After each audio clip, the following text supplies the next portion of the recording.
देश की एकता का विस्तार होता है, देश की एकता का विकास होता है इससे।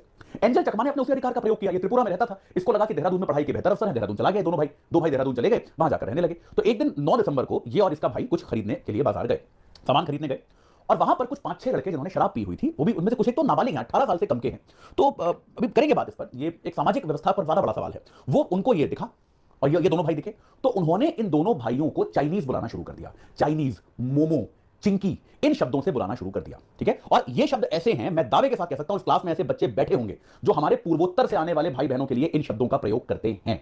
मैं दोस्तों को जानता हूं, मैंने अपने इस उम्र में, मैं 40 साल का हो गया, मैंने अभी इस उम्र में अपने दोस्तों को करेक्ट किया है कि यार इन शब्दों का प्रयोग मत करो, ये गलत तरीके के वर्ड्स हैं, इनका प्रयोग मत करो आप किसी के लिए। ये इन नामों से उनको बुलाया गया। इन दोनों भाइयों ने विरोध किया, इन्होंने कहा भाई क्यों हमें ऐसा बुला रहे हो, हम भारतीय हैं, हम तो भारत के नागरिक हैं, हमें चाइनीज क्यों बुला रहे हो भाई। ये कहने पर कुछ विवाद हुआ। वो विवाद इतना बढ़ा, मारपीट इतनी बढ़ी कि भाई दोनों भाइयों को बुरी तरह से घायल कर दिया गया। माइकल को फिर भी कम चोट आई, एंजल चकमा को इतनी चोट आई कि करीब 2 हफ्ते के संघर्ष के बाद इसकी मौत हो गई। 2 हफ्ते के संघर्ष के बाद इसकी गर्दन से इतना खून निकला इस पूरे ऑल्टरकेशन में कि इस व्यक्ति की मौत हो गई, और उसके कारण जो है अब जो है एक नया विवाद खड़ा हो गया है। ठीक है जी, ये बात क्लियर है। अब देखिए, इस मामले के बाद भी इसके परिवार वाले जो है, इसके साथी लोग जो है वो गए स्थानीय पुलिस में एफआईआर कराने। स्थानीय पुलिस ने पहले तो 3 दिन तक एफआईआर ही नहीं की, लोकल पुलिस ने कोई कार्रवाई शुरू ही नहीं की, 3 दिन तक इस पूरे मामले को लटका कर रखा। उसके बाद जो है जब एफआईआर दर्ज भी की गई, जब मुकदमा दर्ज भी किया गया, तो गलत धाराएं लगाई गई और इसको ऐसे डिफाइन करने की कोशिश करी गई कि 2 यंगस्टर्स के ग्रुप थे, दोनों में आपस में मारपीट हुई किसी कारण से, जिस कारण इसको मार दिया गया, जिसमें चोट लगने से बच्चे की मौत हो गई, लड़के की मौत हो गई।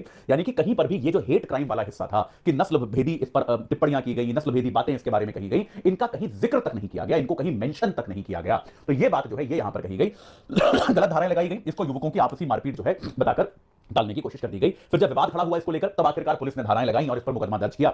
जब त्रिपुरा के मुख्यमंत्री ने उत्तराखंड के मुख्यमंत्री पुष्कर सिंह धामी साहब को फोन किया, तो धामी साहब ने फिर इस मामले में पर्सनल रुचि ली और अब वहां पर 5 लड़के इसको लेकर गिरफ्तार हुए हैं। लेकिन पीड़ित व्यक्ति का परिवार जो है वो ये कह रहा है कि हमें ये मामला, इसको आप दिल्ली ट्रांसफर कर दीजिए, उत्तराखंड की न्याय व्यवस्था पे हमको कोई भरोसा नहीं है कि वो इस पर न्याय कर पाएगी।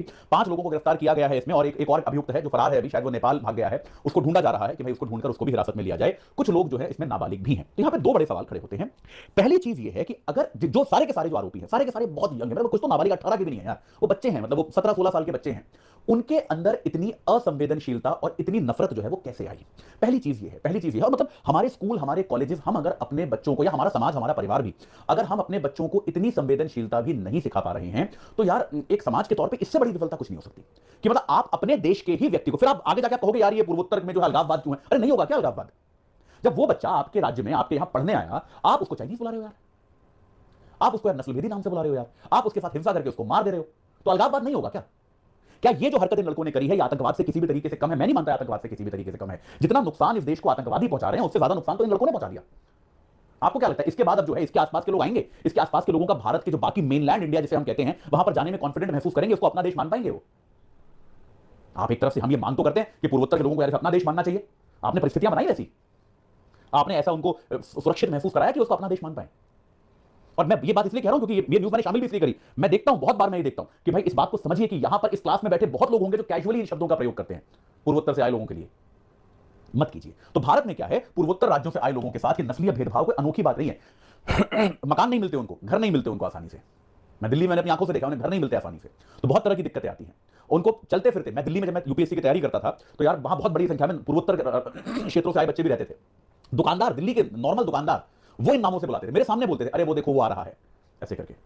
तो इस तरह के लिए एक सेंसिटाइजेशन की बहुत ज्यादा जरूरत है। इसको लेकर कड़े कानून और त्वरित सजा बहुत ज्यादा जरूरी है। मतलब इसको लेकर हमको मिशन मोड पे काम करना पड़ेगा कि ये देश के अंदर का जो नस्ल भेद है इसको हम पूरी तरह से खत्म कर पाएं, वरना इस तरह के दुर्भाग्यपूर्ण मामले होते रहेंगे जहां लोगों की जान जाती रहेगी, और ये जो प्रॉब्लम है ये बनी रहेगी। इसका एकीकरण करने की शुरुआत मेनलैंड इंडिया को करनी पड़ेगी, ये और कहीं से नहीं होने वाला है। खैर चलिए आगे चलते हैं। चलिए छोटी सी खबर है, इसको जल्दी से कर लेते हैं। आईएनएसवी कौंडिन्य। तो आईएनएसवी कौंडिन्य क्या है भाई? भारत